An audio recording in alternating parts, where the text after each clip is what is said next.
So fantastic. Again, welcome guys to our fourth, maybe fifth episode. Again, it's pre-recorded, so we don't know where we're going to place it. So yes, again, forgive us. A couple of technical bugs. Something's going to kick off. Some eagle-eyed might be able to spot it, but that's absolutely sound. We're not professionals, no experts, just a couple of cameras and a couple of guys. So yeah, man. So just want to introduce Big Ed. Ed's just come over. So Ed, thank you so much coming over from Derby. Ed's a big part of my life. Someone who I sat through treatment with and had many wise words for each other. Do you know what I mean? And we still share this journey today, although we don't see each other often. We know you're there, innit? We know we're there on the end of the phone. So someone highly respected within my circle and highly respected within the recovery community. And don't want to say it too much, but you're a champ, you know what I mean? I consider you a champ, you know what I mean? You're definitely a rock that, you know, many look to, and not just recovery, just your own personal wisdom as well, man. So respect to that. I really, really highly respect that, Ed.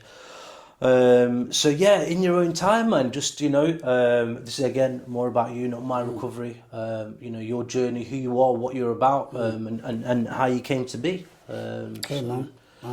Yeah, thanks for inviting me. Yeah, when you first asked me, you know, there was a part of me that kind of like, don't want to do it, don't want to be on camera and share my story. And I sat still for a moment, and I realized that even if one person gets something, yeah, then it's worth it, you know. So yeah, what I've gained through recovery, yeah, why wouldn't I try and share, you know? So like I was speaking to you just a little bit ago, for me, if I could get it, anyone can get it. Yeah. Do you know what I mean? Like I said, I rocked up to treatment the last time at the age of 53 with no hope. Yeah, thinking that, is this my life? There was a small part of me that was like, I hope this can work for me this time. Do you know what I mean? But there was a large part of me that was just like, yo, I don't even know, but you know what, let me just go and see. Yeah. But here I am today, because I've been given a lot of love, a lot of help, to get to this point. And I still have that love and I still have that help. I grew up, you know, thinking that men should be able to deal with everything that life throws at them. And on a very personal level, I wanted to be that capable man that, you know, was able to manage life and deal with life and be the guy that I thought I was. Even though the evidence of how my life panned out was that, yo, I wasn't doing life very well. Do you know what I mean? So how did it all start? I mean, the beginnings is, you know, I was born on the west coast of Africa, but I grew up in South London. I always like to mention Stockwell. Most people don't know Stockwell when you mention Stockwell, but when I say it was a mile away from Brixton, most people will have heard of Brixton. Do you know what I mean? So I grew up in an environment which was, it seemed very tense, troublesome, difficult. You know, but when I look back now, I know many people that grew up in the very same environment who made none of the choices I did. Do you know what I mean? So it was easy for me to blame my environment, or to see that as the cause of the path that I took, and to feel justified in thinking like that. But the truth was, now because I have a bit more knowledge and some like basic tools to deal with what life throws at me, I recognize that had nothing to do with that.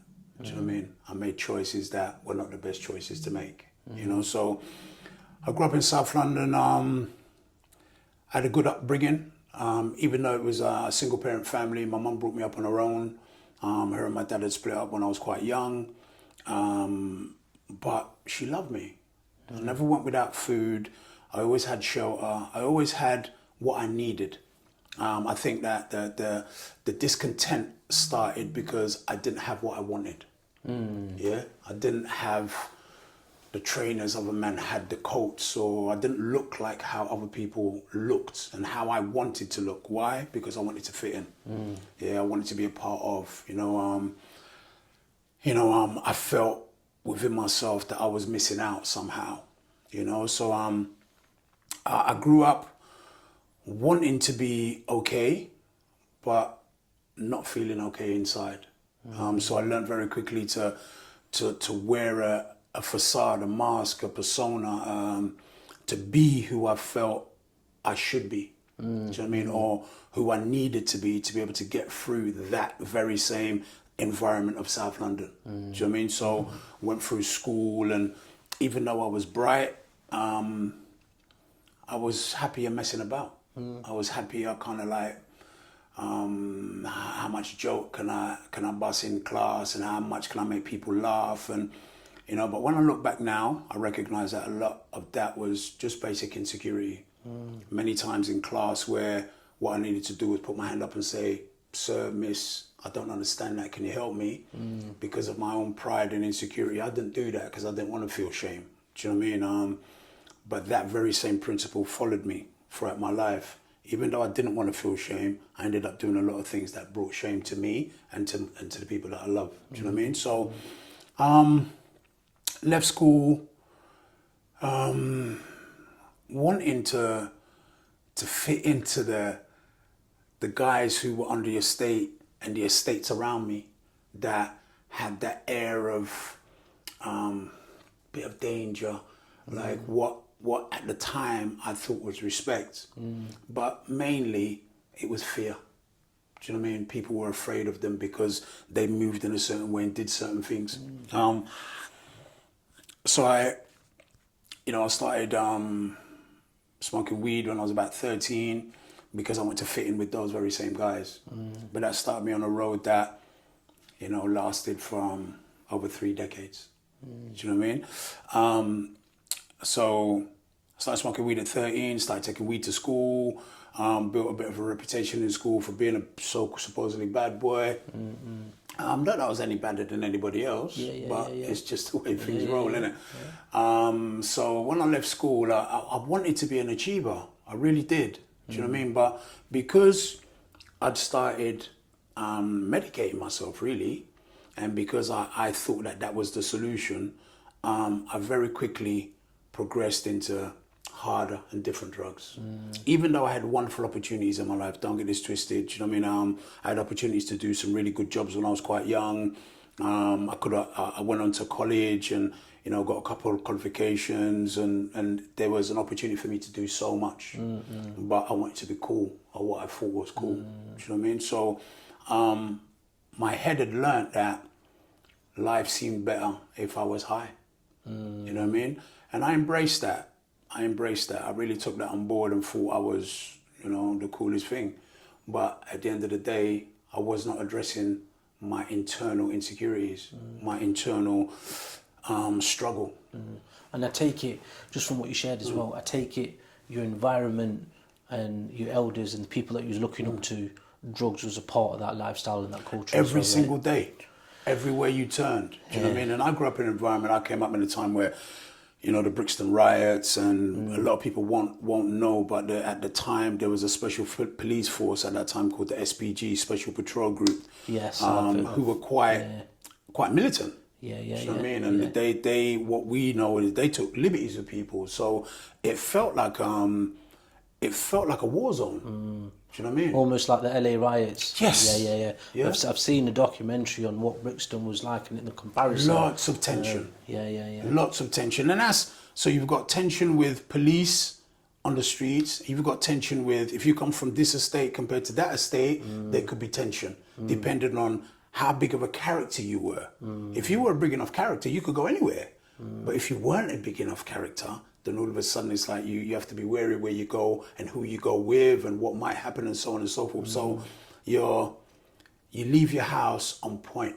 You leave your house kind of prepared for anything to kick off, and that's very stressful. Do you know what I mean? I didn't think that at the time, but it was very stressful. So it's a form of like trauma. You know what I mean? Every day is traumatic. And because of my upbringing and because of the people I knew and because of some of the things that we did, whether that was crime and everything that went with that, selling drugs, dealing drugs, using drugs, different types of crime. I'm not here to do like a big catalogue of the things that I did because that's not the point. Do you know what I mean? But I did most things. But in that, I lost people along the way. Do you know what I mean? And those traumas I didn't even really acknowledge because I just blacked them out by using. You know, so I progressed. I was lucky enough to I had a cousin who ran a security firm, so I kind of like was doing security, committing crime. So it kind of gave me a certain kind of respectability in the sense that I could pay my bills, I could do what I needed to do, but yet I was also up to stuff on a regular basis. Yeah. So as I progressed, big clubs, I was head doorman by the age of 19, which all that did was, I mean, it gave me more money, but at the end of the day, it opened the door to a different world. Do you know what I mean? So I thought I was the coolest thing there was, but I was just self-medicating all the time. Do you know what I mean? And when I started using was fun. Yeah. It was, because if it was horrible from the get-go, I wouldn't have done it. Yeah. But it was fun, but I didn't understand and didn't know that at some point it would start to take from me more than it was giving me. Do you know what? I'm pleased. Like, we know you, so, and I know you from what you've shared before. Your security firm had taught you with big names around big places around the world. Oh yeah.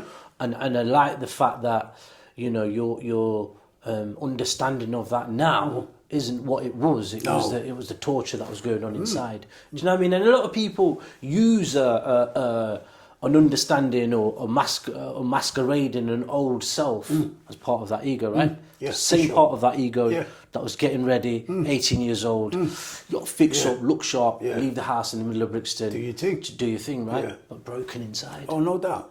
Broken inside. And you know, that's what I'm trying to capture as well, you know. Many lives we walk through, you know what I mean? Many people we meet, many personas, many titles, many badges, many kind of things. No, people very rarely talk about their feelings. You know what I mean? What was going on for you? You know what I mean? The majority of the time, it's fear, anxiety. I didn't acknowledge that then. Do you know what I mean? Because I was internally discontent, so I'm externally overcompensating. Yeah. Do you know what I mean? I want to appear like I've got it all together. Yeah. And it's only like through growing up and being able to change, that I now look back at the majority of the people that I grew up with, realizing that they were going through the very same things. Yeah. Do you know what I mean? But all of us were going through the same trauma in that sense of who we thought we should be. Do you know what I mean? And that was, it was more difficult than I was willing to admit. Yeah. So when relationships turned up and I started having children, you know, because of this supposed persona, I'm the guy that I think that if I bring home a certain amount of money, I'm doing enough. Yeah. Like the emotional like support and engagement that my family needed, I wasn't able to give. Never present. I could be there. Yeah. But I'm in my zone. I've seen it. I've seen it myself so many times. I've seen it myself, and you hear of it often. And you know what I mean? It's almost like from, you know, obviously for me it weren't Brixton. It was in the middle of Normanton. But you see it so often where it's almost an acceptance from the family, even though they know the family member is doing X, Y, and Z. It's cool because times are hard, and that little £100 or 200 Makes quid, a or that difference. little piece of money was, you know what? That's going to fill that empty fridge over there. No doubt. So you carry on doing what you're doing. We need a pound of meat when you come back. Yeah, make that happen. Make that happen and carry on. There'll be a warm bed here for you. Yeah. You know, and I see and I hear that. I mean, it was like I was saying that it felt like I was a man in it. Yeah. It felt like I was a man. Yeah. But as I said earlier, that, you know, it came a time where drugs started to take more from me than it was given to me. You know, and I didn't want to admit that, even though things started to break up. So in the sense that will break down, my relationships didn't work. You know, my interactions with my children wasn't working. My interactions with my mother, my close family, and extended family was becoming distant. I didn't want to admit that. I just thought I just needed to try harder. I needed to do this harder. So I didn't really stop to look at how do I fix myself, because I didn't think that I needed to fix myself. I thought I needed to fix everything externally. for everyone else. Do you know what I mean? Yeah. If I got the right car, if I had enough money, if my girl looked like this, or if I moved with these man, or if I started doing this bit of work, or if I started doing this movement, then maybe, not even maybe, but then that would make things better. Yeah. So as I progressed from weed to sniffing coke to then using like crack and heroin, I'd crossed like an invisible line. Yeah, where my life is now, like I am dependent. Yeah, my life is based now on I need to get what I need to use. Because how old was you when you crossed that line? Where did I think like the first time I was about 24, 25. So young then, still, man. baby. Yeah, because you got to imagine that. That's Yeah, baby. you got to imagine that. I started doing doors at 16. By 19, I was running one of the biggest clubs in London. Yeah. So I had access to more than most people had. Yeah. So by the time I hit 25, I've been at it for like, you know what I mean, a good 6-7 years strong. And I woke up Christmas Day, I think I was about 25, and I didn't even have a card from my mum. Yeah. It wasn't even a consideration. Do you know what I mean? And that day, I thought to myself, this is not good. Yeah. But I'd crossed that line. So it was like, even though I ain't got a card from my mum, yeah, if I make the right calls, I can get some gear and I'll be all right. Yeah. Do you know what I mean? Yeah. I'll be all right. So just put it to the back of my mind. But that progressed. So relationship breakups, you know, like those resets and restarts, again back to my mum's, or moving out and living with somebody and have to go back to my mum's and start again. Wonderful opportunities coming my way. But it wasn't as if like it all just disappeared. Do you know what I mean? In my mid to late 20s, I started doing bodyguarding work. Like you were saying, I got an opportunity to travel around the world, meet some of the biggest stars in the world, but it still wasn't enough. Do you know what I mean? It didn't matter how much money I was making good money. Yeah, but when I came back, I go back to the ends. Yeah, I'm back. I got a bag of money. What are we doing? I know what we're doing. We're using. Do you know what I mean? And that became my priority. I was more concerned with making my friends high than making sure that my family had everything that they needed.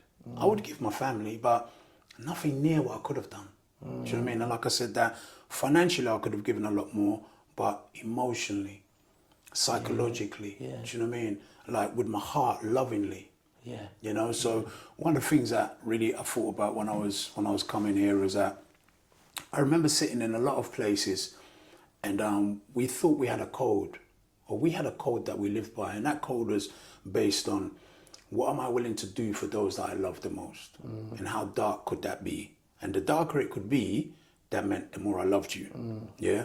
And I remember once, you know, I was 28 years old and I wrote this, like everything that I wanted to ever say to my mum in a notepad, in a book, A4 book, you know, and she read it, she cried, and we cried together, and she said, look, I want you to live for me. I don't want you to die for me. I don't want you to kill for me. I just want you to live for me.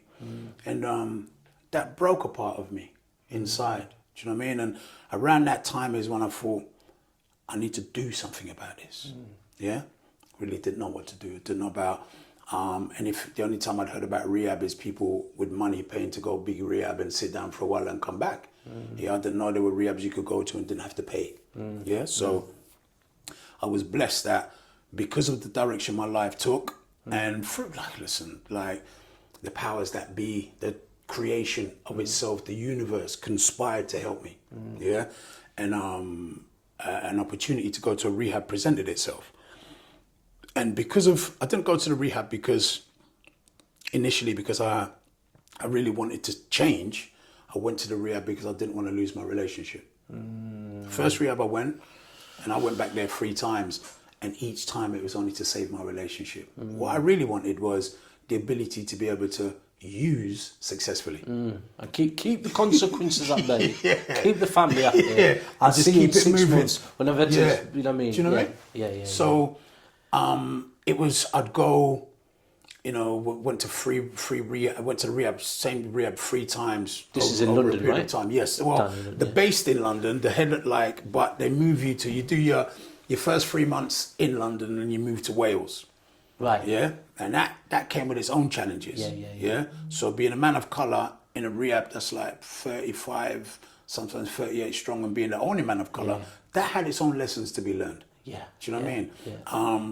But we were all there for the same reason. We'll come on to that. We'll come on to that. Because when we was up the road, we're all there for the same reason. Yeah. You know, so I embarked on this road to try and change my life. Yeah.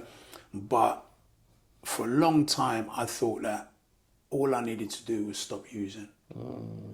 The real changes that needed to happen for me, to be able to live a different life, I didn't know about. I didn't internally know that there were some fundamental things that the last treatment center that I went through, one of the staff members used to say to me quite a lot, there are some things that you believe about yourself in life that are just not true. And until you get you get like an understanding of that, you're not going to be able to move forward. Yeah. And it took me a good period of time to see that I just believed some stuff that was just rubbish. Yeah. You know, like there's basic things like, you know, a man has to be strong. Do you know what I mean? And be able. But what does that mean? Yes, sometimes my kids just needed me to hold their hand and go to the shop, or to sit down next to them and watch a TV program. I didn't have to be this like, I got this, don't worry. Yeah. But I'm unapproachable. Yeah. That made no sense. Do you know what I mean? So I did these 3 rehabs. The third time, and so imagine the first time I went to rehab was like 2000. Yeah, and I went back there 2005 to 2006, and then I went back again in 2016. Yeah, so 2016 I've gone through the rehab again, and I went on to stay there a bit longer because I've been home twice and it didn't work. Yeah, simply because when things got tough at home, I didn't know how to say to other people, things are tough at home. Can you help me? Yeah. I just thought, I just got to try harder. There's something that I'm just not doing enough. So part of that ego is still walked into treatment. Oh yeah. Do you know what I mean? Still, I mean, this is what you say. Listen, drop that self, drop that part of you that you walked in with. And that's what does that mean? Yes. What does that mean? I didn't have a clue. Listen, talk to us about your feelings. Forget the guy that was out there. Leave that guy out the door before you come in. And that's just knocking on the door. So what does that mean? Yeah, help me. I don't understand what you're saying. I'm here. That was then. But a part of that, how we grew up, how we had that persona, how we carried ourselves and masqueraded men of some kind of caliber, of what we thought in our, whether we was or wasn't. That's right. In our minds, or you know, realistically or not. Ego, pride, culture, you know, belief systems that didn't even belong to us. These belief systems didn't even belong to us, and we indoctrinated them, walked into rehab, and pretending like we're okay. Yeah, for sure. So when someone says to us, "How are you feeling?" we say, "What do you mean? I don't know what you're talking about. I'm cool, man. How are you?" You know what I mean? Yeah. I'm cool. So I get that feelings underneath, untapped emotion, and I was speaking to someone just the other day, and he said to me, "It took me 5 years to understand how to name a feeling." That's right. I get that. And I went, "Wow, 5 years." Yeah, I get that. You know, I get it. and it's the same thing going back to what you were saying, walking through many a rehab and not knowing what was going on inside. Yeah. Because I'm that guy. I know guy. I'm that guy that says, "I'm cool. How are you?" I'm that guy who won't show what's actually going on inside. I know there's something going on. But half the time I didn't even know how to. How do I verbalise this? How do I articulate what's going on for me? Do you know what I mean? How do I chap on my? How do I wake my roommate up 11 o'clock at night, or, you know, and say, "Yo, I don't know what's going on with me." How do I go downstairs in the group in the morning and just like, I feel like breaking down, but I can't. Yeah. I'm in a house full of 15 men. And for me to come downstairs and say, "Yo, I feel broken," someone talk to me because I don't understand what's going on. Yeah, it's deep. Hard work, man. Yeah, it's deep. Hard work.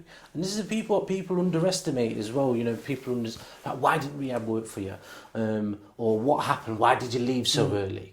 You know, for me, I know many a time for me was, I didn't really know what was going on underneath. Do you know what I mean? And the moment someone shone some light on some stuff that was going on, I got off. Do you know what I mean? Yeah, yeah. That was the truth. I got off because I said, listen, I'm scared of this feeling. One, I don't know how to name it. Two, it's bringing up shitty feelings. Three, where am I going to go with it? Four, it's bringing up bad memories. And the list goes on. Yeah. You know, and I got myself to a place where it was easier to use than to look in the mirror or someone hold a mirror to me and say, have a look at that. Yeah. Very difficult. I mean, I remember being in group and one of the staff members, same thing you were saying, how you doing today, Ed? I said, I'm fine. He said, I know, in general you are fine, but we need you to start talking about the stuff you don't want to talk about. Do you know what I mean? I'm like, what do you mean? It's the stuff you don't want people to know about yourself. Yeah. What makes you paranoid? What makes you fearful? What makes you anxious? What makes you choose to use rather than to live? Do you know what I mean? So I started to see that real strength was being able to ask for help. Real strength was being able to say, that makes me scared, that makes me afraid, or that makes me insecure, or that makes me jealous, or that makes me paranoid, or that makes me angry. And just being able to verbalize that and recognize that that didn't make me weaker, that didn't make me less than. Yeah, and being able to put my hands up and say that I have issues that I really need help with didn't make me less of a person. You know, so as soon as I made a conscious choice, and I was encouraged to make that conscious choice. It didn't come easy. I was encouraged and loved to make that conscious choice that, listen, unless you actually ask for help and are willing, you know, to show that, like, yo, help me, yeah, there's only so much that can happen. Externally, things will change, but internally, things will stay the same. And it's only a matter of time before a certain set of circumstances bring a certain type of trauma that takes you back to where you don't want to be. You know, so I was lucky enough that the rehab where we met, it was intense, and everybody associated with it had been through what we've been through. Yeah. So they were able to, like you said, about put that mirror up in front of me and say to me, look, this is you. Yeah, this is what we see. Yeah. And one of the things that was pivotal in my surrender, yeah, was the fact that they said to me, look, we can see that you're really good at looking after other people, yeah, but you're crap at looking after yourself. Because you've taken on this identity that if I can help X, Y, Z, and the crazy thing is that I was willing to go to the ends of the earth to help people that were outside of my immediate family. Yeah, that demand them. Do you understand me? That supposed code that I had, I was willing to go to hell and back. You know what? I remember some of this as well, because I remember you asking for the phone. And for those that are watching, obviously these guys don't know. For those that are watching, 10-minute phone call 3 times a week, right? Bang. First phone call, family. Second phone. And I remember you ringing other people and calling shots out there in Brixton. And I'm sort of there like, what's this guy doing? Yeah, you want to help with it. What's this guy doing? He's got 10 minutes to speak to his family, but he's talking to Uncle Tim about this and about that. Beverly and da da da da. And I looked like, and I'm like, you know, and I also remember, I remember it so well. You was in rehab, and you bumped into someone trying to get into another rehab, and you was trying to, and this is you, this is Edmund, right? Still looking grey from just walking into rehab. Yeah, no doubt. Still looking really, really ill, and still kind of finding your feet. But in the same breath, a couple of weeks after you was there like, oh, that guy, man, I need to get him into that other rehab. And I was like, yo, you need to look after you. Yeah. I remember. Yeah. I think I even remember having a word with staff and I said, listen, he's just bumped into someone who was thinking about, did you want to call him? Yeah, I wanted to help. Call him, innit? I wanted to help. And to be honest, I think that the guy actually called in.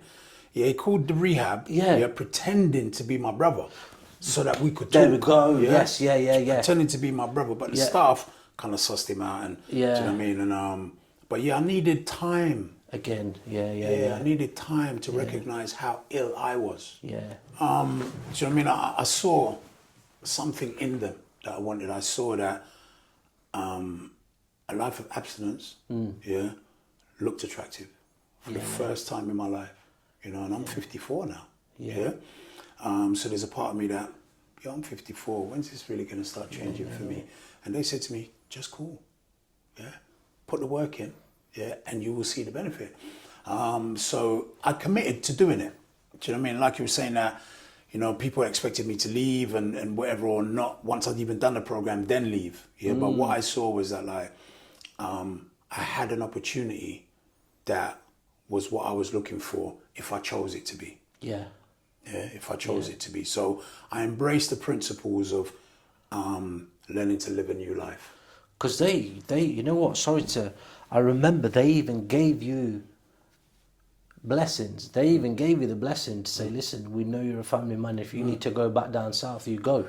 Yes. I remember them conversations in the office, and they were saying, oh man, you know what? True say, he's got a big family, so he's going to have to go back, man. But luckily enough, my children are grown. Do you know what I mean? So it wasn't as if I had young kids to go back to. The relationship with my ex-partner, that was broken down. Even though during treatment I was very much like, I want to get back with her. I was just told to hang fire and see how I felt once I'd finished. So when I did finish and I started to go back, I realized that I had changed, but nothing down there had changed. And that's not disrespect to anything negative to them. I was just a different person, or I was becoming a different person. Because the person I was when I left treatment, after 9.5 months, is not the person that I am today, coming up to 5 years clean. No. Do you know what I mean? And like that, the journey has continued. So I learned to, so these are the principles that makes my recovery work for me, in the sense that I wake up in the morning and I decide what my day is going to be like. Yeah. Not circumstances, not my feelings, not anything else, but do you know what? I want to have a good day today, and I'm choosing to have a good day, irrespective of what comes my way. You know, I'm taking time to do simple things like some readings, a prayer, a bit of meditation, to center myself, to remind myself of where I've come from, what direction I want to go in, and recognize that all I need to do is just do today. Do you know what I mean? Because when I start time traveling and thinking about what's going to happen in a year, or what's going to happen even next month, while I'm time traveling, I'm not present right here, right now. So I was taught to do that, and I embraced that. I was taught to stay connected, stay vulnerable. I recognized that wasn't a weakness, and the longer I did it, the more it became a strength. I was taught to create my tribe. Create a set of people that I could trust what they say.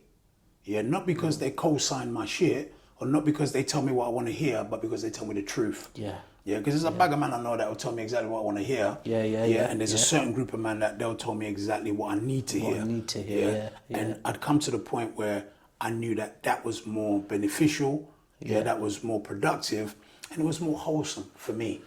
You know what, talking about your tribe, because a lot of, I say my people, right? I'll say my people. A lot of lads from our culture, non-recovering addicts, I'm talking like family and friends and that.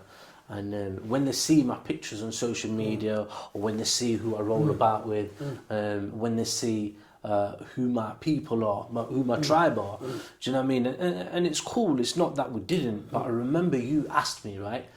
I remember you said to me, you pulled me, I think it was 2, 3, 4, we were a few months in anyway, and I remember he asked me, he said, yo, Shy, because we was the only 2 coloured man in there, right, going back to it. And this is really important, I definitely feel this is really important. I remember he saying to me, he said, yo, how do you feel about being the only coloured guy in here? Do you remember that?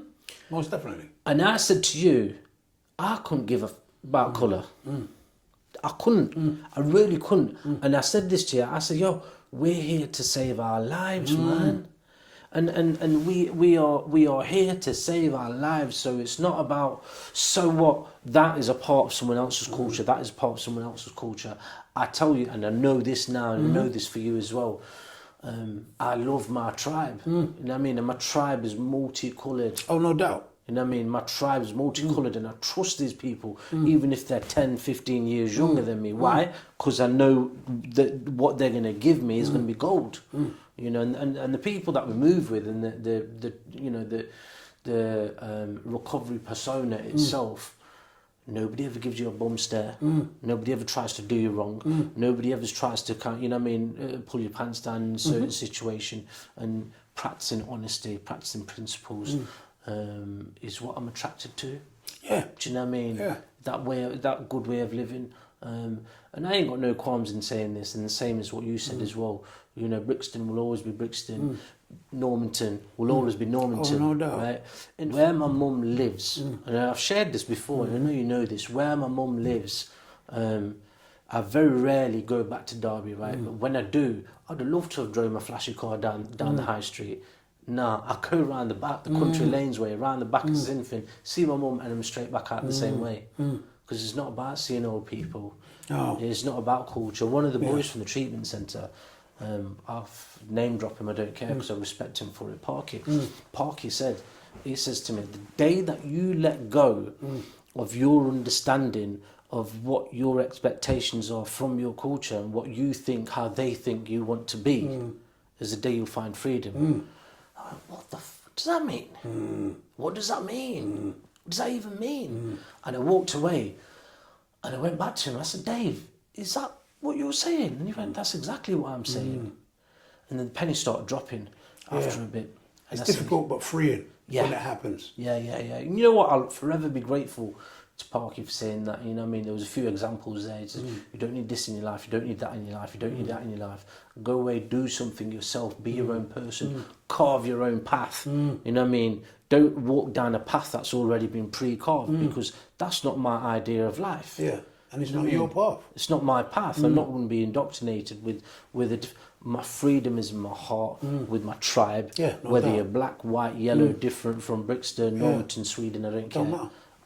You know, so I just felt like sharing that. You know what I mean? Because recovery is, I've moved with different people, right? Educated, uneducated, you know, people that got a couple of quid, people that haven't, you know, religious and not, so forth, and back and forward.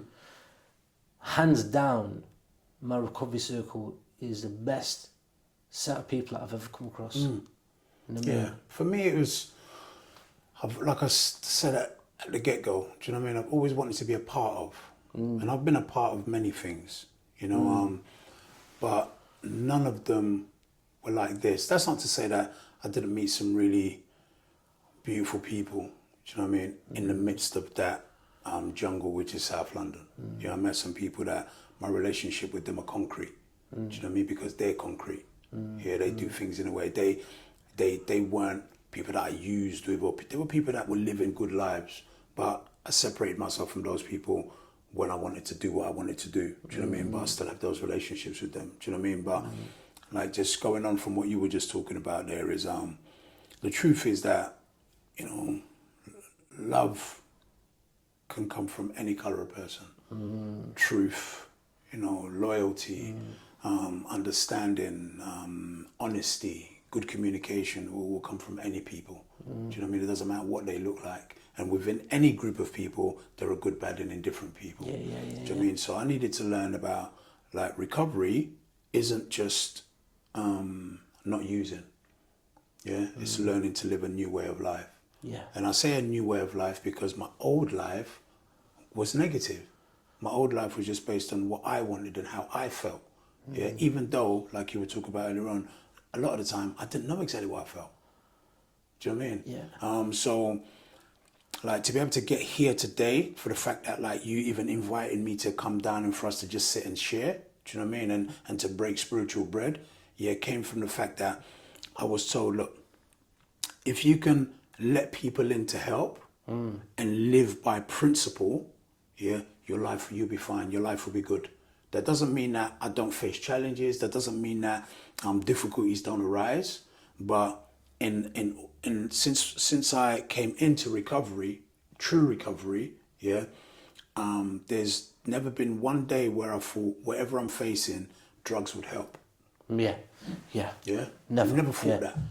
Do you know what I mean? And I'll be honest to the people that's watching. That's not to say that using thoughts never come to my head, but when they do, I play the tape forward. Okay, so if I do, then what? And my life shows me that if I do, what will happen is what has always happened. I will try to control it. I will try to be like the guy who knows what he's doing, but at some point, it will start taking more from me than it's ever going to give me. Do you know what I mean? So I stay connected. I do the things that are based around recovery. Yeah. So, but I'm privileged enough now that, you know, from somebody that was unemployable to be now I'm somebody that is full-time employed. I have my own flat. I've got my own car. You know, things that seemed impossible. Do you know what I mean? Because even if I've had them in the past, they just went. Yeah. And just to say as well, you've dedicated your life now. You don't need to say where, but you've dedicated your life now to putting your recovery and your experience into your work life, and it's helping others. Listen, like you know, I was told one thing, that when I walked into rehab, they said to me, "What you think you know now, park it. Yeah, in due time, it will become of benefit. Right here, right now, it won't help. Yeah. So all the experiences that I've been through, I have a wonderful job. Do you know what I mean? My job is helping people in the community, doing physical activities, but people who are coming into recovery. Wicked. Yeah. Yeah. So it gives me an opportunity to do, like, you know, physical stuff with people, like, and help them to start building a life and helping them to walk that road to independent living if they want it. Because a bag of people say they want it, just like me in the past, innit? But what they really want is just the negative consequences to disappear. Yeah. That the work it takes to become a real person, they don't want to do that. Love that. Absolutely love the fact that you a lot of people come into recovery, and they call them spiritual thieves, right? Come and take, and then get their life back together. And I've been a spiritual thief. I've done it before. Got clean, collected all the key rings, got the badges, clean set of clothes on, put 3 stone in weight on, gone. And never given back. But this is what you're doing now, giving back, helping others through means of physical, and physical activity, recovery, and housing. Fantastic, absolutely love it. So Ed, give us some of your best bits in recovery. So if it was like, my mum asking me to, my mum saying to me that it was all right for me to stay at her house. Yeah, wow. House that I was not welcoming in the past. One of the biggest days for me was my mum asked me to go to Brixton to buy some yam and a couple of things, and then she said, on the way, here's my keys, cut a set of keys for yourself. Wow. Yeah. The keys that she'd taken off me in the past. Yeah. Being at one of my daughter's graduation from uni. Yeah. A day where I was having a conversation with my daughter and she said to me, Dad, I just want you to know that I feel I can talk to you now simply because of how open and honest you are with me now. I feel like I've got my dad. Not my dad back, but like I've actually got my dad. Yeah. Each year that I'm clean feels wonderful. Do you know what I mean? Being able to go back and spend Christmases with my mum and go and visit the family. My grandchildren being born and me being welcome. You know what I'm saying? Yeah, me being welcome. Like my daughter saying to me, yo, Dad, you know, I've had a baby. Are you coming down? And I can fly down there and spend time with my grandchildren. You know, those are the kind of things. Making new friends, new experiences, climbing Snowdon, going on holiday with a group of guys and jumping off piers and swimming in the sea and going up to Scotland. Do you know what I mean? You know what? I remember, I know you remember this. So I caught you. So one of the music groups, and this is beautiful, one of the music groups, and so we're all learning how to play a different instrument. And I've walked through, and you had a drum in between your legs. Come on, right? You had a drum in between your legs, and you was you was doing the main beat through it. And I looked at the smile on your face, and it radiates today. That smile still radiates today. These things are small, but people don't understand how big these things are. For somebody that walked around frowning for years and years. I remember walking in that room, because I remember what was going on for you at that time, and I just seen you smile, and you nearly made me cry. Come on now. You know, and that stuff there, being able to smile is one of the biggest gifts that being, you know what I mean, and giving your family that reward, and the list is endless. I could go on with it, but I was looking earlier on. I was looking at a picture of about 30 man when we went to Snowdon. Do you know what I mean? Climbing up a mountain and coming back and swimming in some mad crazy water. Cold water. Some insanely cold water. You know. Listen, I'm from a Stockholm housing estate. Yeah. If somebody had said to me at any point in my life I was going to climb a mountain and shut up. Yeah. What are you chatting about? Do you know what I mean? Yeah, Unless there's a shot up there, Yeah. I'm not going up there. Yeah. So I've been up Snowdon 3 times. Things like that blows me away. Like, people trust me, not because of who I know and what I can do for them, but because they just check for me. Yeah, I see that invaluable. Yeah, it's invaluable. So, yeah, I mean, I countless things, but for me on a personal level, peace of mind. I listened to somebody talking one day, and he said that nowadays he goes to sleep, he doesn't pass out, and in the morning he wakes up, he doesn't come to. Yeah, and I do that today. I go to sleep peacefully, I wake up peacefully. And I used to pray for that. One day, I used to pray, can I just one day wake up and feel all right with myself? Can I one day put my head down and not need to have a certain substance in my system to be able to pass out? To be able to just sleep. Yeah. Like normal people, just sleep. Just sleep. Yeah. Why, you know? why is that such a thing? Mate, for over 30 years, I didn't get that. Wow. Do you know what I mean? So, yeah, man. Like, to be okay with me, and to be okay with me enough that other people are okay with me. Yeah? And it's not because of who I know and what I can do, but it's just because I'm me. Yeah. And I can't put a price on that.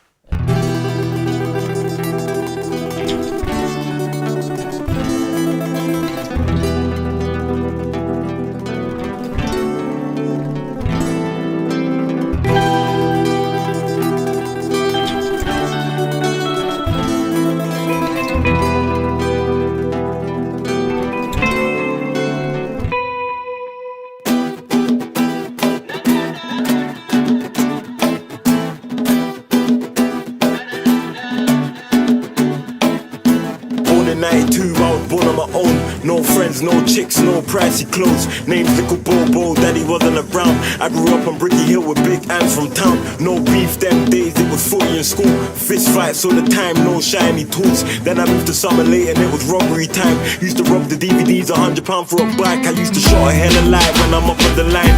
With Robbie, that's my nigga, even though that he's white. I was cool with town niggas like Gores and them. They was real bad boys, they had loads of skins. Round 08, fam, I had loads of friends. We was running south side like we bought the ends. Police will never try to stop us when there's more than 10.